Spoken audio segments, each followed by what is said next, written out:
Hello guys, good morning. સ્વાગત છે તમારું જ્ઞાનગંગા ચેનલમાં. તો આજનો આપણો વિડીયો એક અલગ પ્રકારનો વિડીયો છે જે બાળકોને ઉપયોગી નથી, પરંતુ 18 વર્ષથી ઉપરના જે મતદારો છે તેમના માટે મેં બનાવ્યો છે. તો વિડીયોને શરૂ કરીએ પહેલાં જો ચેનલ પર નવા હોય તો ચેનલને સબસ્ક્રાઈબ કરી દેજો. વિડીયોની માહિતી ઉપયોગી લાગે તો વિડીયોને લાઇક કરજો અને તમારા જરૂરિયાતવાળા મિત્રોને શેર પણ કરી દેજો. તો અહીંયા આપણે આવા મતદાર જે છે તે લોકોને ઇમ્યુનરેશન ફોર્મ આપવામાં આવેલા છે ઘરે ઘરે, અને એસઆઈઆરની કામગીરી આખા રાજ્યમાં ચાલે છે. એસઆઈઆર 2025. તો મતદારોને ફોર્મ ભરવામાં તકલીફ ના પડે એટલે આ વિડીયો મેં બનાવ્યો છે. પહેલાં અહીંયા તમારે શું લખવાનું છે તો જન્મ તારીખ, આધાર કાર્ડ નંબર, મોબાઈલ નંબર, અને અહીંયા તમારે તમારા પિતાનું નામ લખવાનું છે. જે વ્યક્તિ હોય તેના પિતાનું નામ, અને પછી એમનો એપિક નંબર છે, હોય તો લખવાનો, ના લખો તો પણ ચાલે છે. પછી છે માતાનું નામ, પછી એપિક નંબર.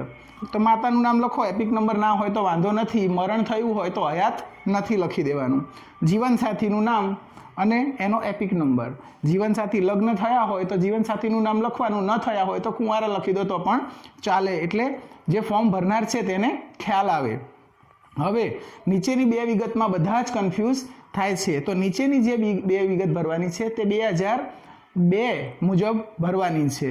તો અહીંયા આ બાજુના ડાબી બાજુના ખાનામાં શું આવશે તે બધાને પ્રશ્ન થાય છે, અને જમણી બાજુમાં શું આવશે તે પ્રશ્ન થાય છે કે સાહેબ અમારે આ નીચેના ખાનામાં શું લખવું, કોની વિગત લખવી. તો અહીંયા તમારે એટલું જ ધ્યાન રાખવાનું છે કે અહીંયા જે વ્યક્તિ છે, જેનો ફોટો, જે માણસ અહીંયા જેનું નામ લખ્યું છે, તે માણસ જો 2002ની યાદીમાં મતદાન કરતો હોય, એટલે કે 2002ની યાદીમાં તેનું નામ હોય તો તે આ બાજુમાં લખવાનું છે તે પ્રમાણે. અને અહીંયા તે ક્રમ નંબર 2002 મુજબનો ક્રમ નંબર, ભાગ નંબર અને વિધાનસભા નંબર તમારે લખવાનો છે. હવે પ્રશ્ન એવો થશે કે જે 2002માં 18 વર્ષ જેના નહીં થયા હોય, એનું ચૂંટણી કાર્ડ નહીં હોય, એટલે 2002માં એનું નામ નહીં હોય એવા ઉમેદવારો, 21થી 38 વર્ષ સુધીના ઉમેદવારો જેનું 2002ની યાદીમાં નામ નથી, મારું પણ નથી. મારા ભલે અત્યારે 39 યર્સ છે, પણ 2002ની યાદીમાં મારા 17 વર્ષ નહોતા થતા, એટલે મારું નામ નથી.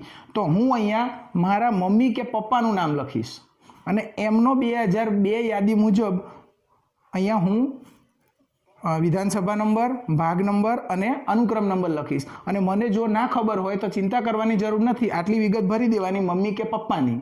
અને તમારા જે બીએલઓ સાહેબ હોય તેને પૂછી લેવાનું, એટલે તમારા મમ્મી કે પપ્પાનું નામ તમારા જ ગામની મતદાર યાદીમાંથી મળી જશે.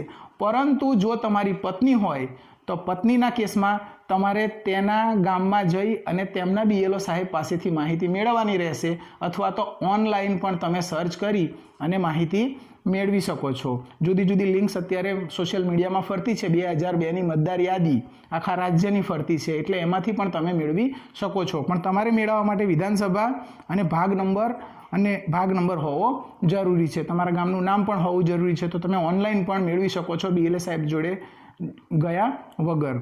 તો આટલી માહિતી છે. ઉમેદવારે નીચે અહીંયા સહી કરવાની છે. આ લાંબી લીટી લખી છે, ત્યાં સહી અથવા અંગૂઠાનું નિશાન, નીચે બીએલઓ ઓફિસરની સહી આવશે, એટલે અહીંયા ખાસ તમારે સહી કરવાની છે. અને તાજેતરનો એક ફોટો અહીંયા તમે લગાવશો એટલે તમારું મતદાર યાદીમાં રંગીન ફોટોગ્રાફ અપલોડ કરી શકાશે.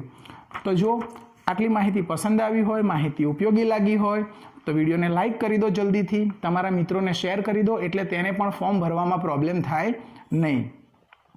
આટલું જ. બીજું કે અહીંયા જે આ ખાનું છે, પિતાનું નામ અને માતાનું નામ, તે દરેક માટે ફરજિયાત છે. કેમ કે દરેક વ્યક્તિના માતા ને પિતા તો હોય જ. હા, મરણ પામ્યા હોય તો નીચે હયાત નથી લખી દેવાનું, પરંતુ તે ખાનું ભરવું ફરજિયાત છે. ઓકે ફ્રેન્ડ્સ, તો મળીશું નવા વિડીયો સાથે. ત્યાં સુધી જય હિન્દ, જય ભારત.